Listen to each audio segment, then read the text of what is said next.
The number one mistake is that often our message is either too complex or too technical, or simply we include too much information. And the reason why that happens, Toby, is because often we know so much about a subject. Think about academics, professors, but communicators in general. We know so much about a subject. We are also so close to it that we think that everything is important. Isn't that true? And so we think that we need to communicate everything. But always put yourselves in your, and this is for our listeners today, in your audience's shoes.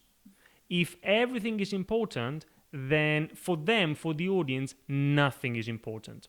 So that's the big mistake. And for example, now I know you are an assistant professor, right? Yeah. Now, and also for our listeners today, I know that I'm pretty sure that many of you are also professors, you give lectures.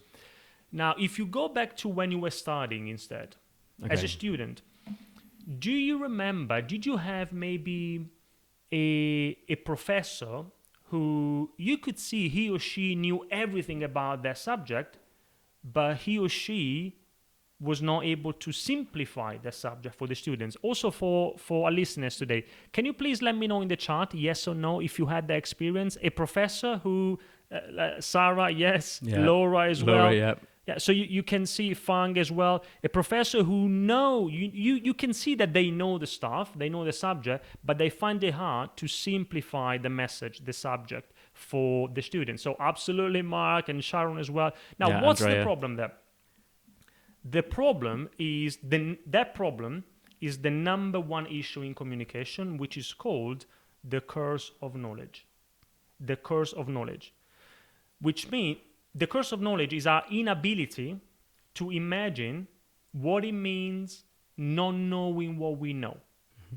It's our inability to put ourselves in the audience's shoes. And I can tell you, Toby, it's very, very, very easy to fall into this trap unless you find a way to get access to some sort of a fresh or external perspective. Often we think that what we are communicating, our message, our subject is simple and clear and engaging. The experience from the audience's perspective is the opposite. It's confusing. And in communication, if you confuse, you lose. You lose your audience. You lose their attention. And that's why this is so important.